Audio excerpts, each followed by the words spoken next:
Alright guys, so I had a YouTube channel years and years ago, back whenever I was in middle school and high school. So we're going to kind of redo that whole part of my life and start another YouTube channel.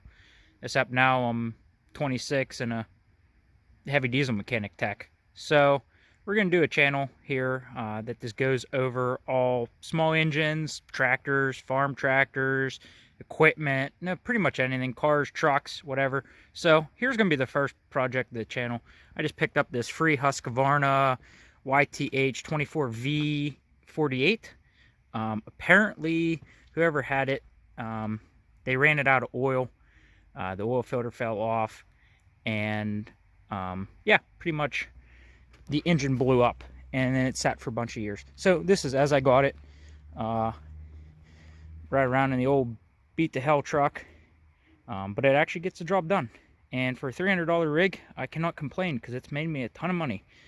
Yep, so come along with this little series, and I'm going to get it out of the truck and wash it up and put it in the shop, and we'll get into what's going on with the engine.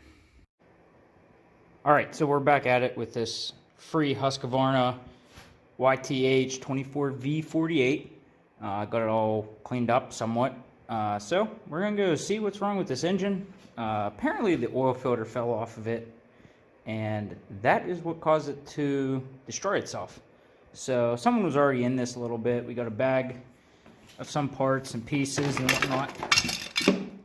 Looks like we have the filter cover, valve covers, there's the oil filter, junk, miscellaneous nuts, bolts, screws, whatever.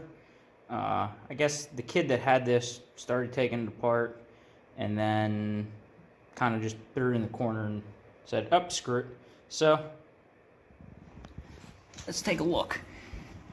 Oh, sorry guys. And valves, everything's wet. I kind of just washed it. Did not care about engine, because we are pretty sure this thing's blown up. So oh, and sorry about the lighting in here. I kind of just have those two lights in this whole garage. I know I need a lot more, and then I have the cat stick light, so that's about it. So let's throw that there. Come over to the toolbox, grab a pair of pliers.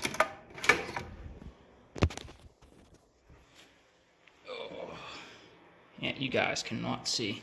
Let's see about turning a flash on. Oh, there we go. Oh, that works. Like I said, it's been years since I did this whole YouTube thing and whatnot, so excuse me while I kind of get back into it.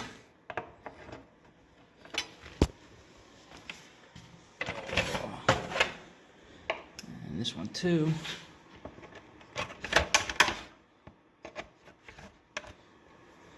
People ain't kidding whenever they say it's hard to do this shit one-handed.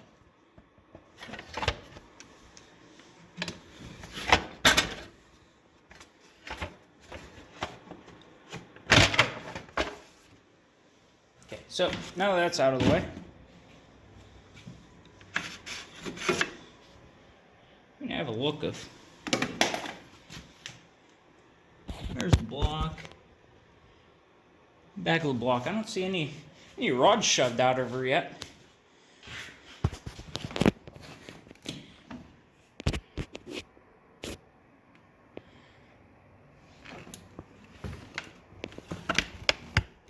Oh, she's tight. She's locked up good.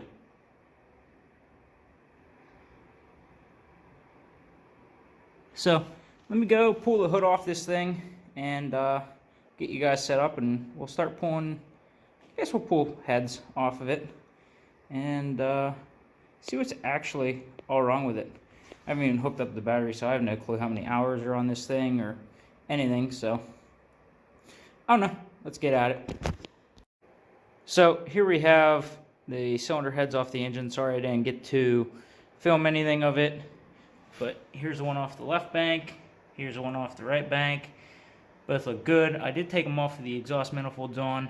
You can do that. They just slide right out of the muffler. They're a little pain to get to whenever they're on the tractor, So that's normally how I kind of get them off. And there's really nothing wrong yet that I can see.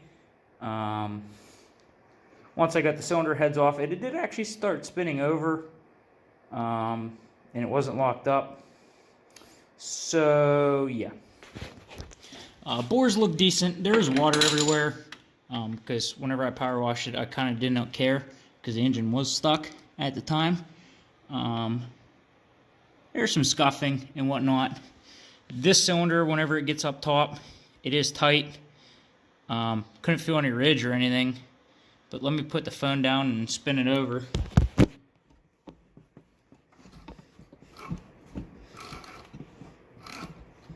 You can take a look. I mean, that one, you can still see all the cross hatching in it and everything. Both pistons move, so connecting rod ain't broke in it. I'm wondering if this thing doesn't have some kind of low oil shut off or something in it that would have just killed it whenever it got low on engine oil. And they thought it blew up, but in fact that it's completely fine. Or it has a rod knock or something internal. So I'm going to end part 1 here with it all torn down like this. The next part in the series, I'll get this engine off one of these nights, maybe tomorrow, and get it up on the bench and pull the pan off of it and see what kind of bearing wear we have. If that's all good, then we're just going to buy a seal kit, shove it all together, and see if it'll run. It's going to be a challenge to figure out where all the bolts go because, like I said, the kid that had it apart kind of knew what he was doing, kind of didn't. So, yeah. So thanks for watching, and please tune in later.